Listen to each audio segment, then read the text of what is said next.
À la fin de la paracha de Vayera, nous voyons le sacrifice d'Yitzhak. Comment Abraham s'apprête à sacrifier son fils. Chaque jour, on le mentionne dans nos prières. On demande à Dieu qu'il ait pitié de nous autant qu'Abraham n'ait pas eu pitié de son fils.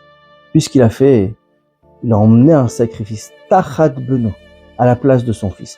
Rappelons-nous qu'il était prêt à sacrifier son fils alors que Dieu lui avait promis que sera sa descendance. Et au moment de sacrifier du toi, il va trouver un bélier.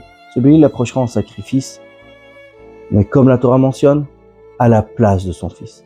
À chaque chose qu'il faisait, il disait que ce soit à la place de mon fils, que ce soit considéré comme si j'ai sacrifié mon fils. C'est la raison pour laquelle Yitzhak a été défini comme Ola, comme sacrifice pour Dieu, avec une sainteté particulière. D'ailleurs, il n'a jamais quitté la terre d'Israël. Ce qu'Avraham a fait ici, c'est pas uniquement emmener un sacrifice à Dieu, pas uniquement approcher ce sacrifice, mais Avraham veut là marquer et montrer qu'il est prêt à sacrifier son fils, puisque Dieu lui a demandé. Et du fait qu'il ne l'approche pas, il doit emmener ce sacrifice. C'est-à-dire qu'il s'est mis de côté pour la volonté divine. Et c'est ce que nous rappelons à Dieu, d'avoir pitié de nous et d'avoir pitié de son peuple, autant qu'Avraham n'ait pas eu pitié de son fils et prêt à le sacrifier pour la volonté divine.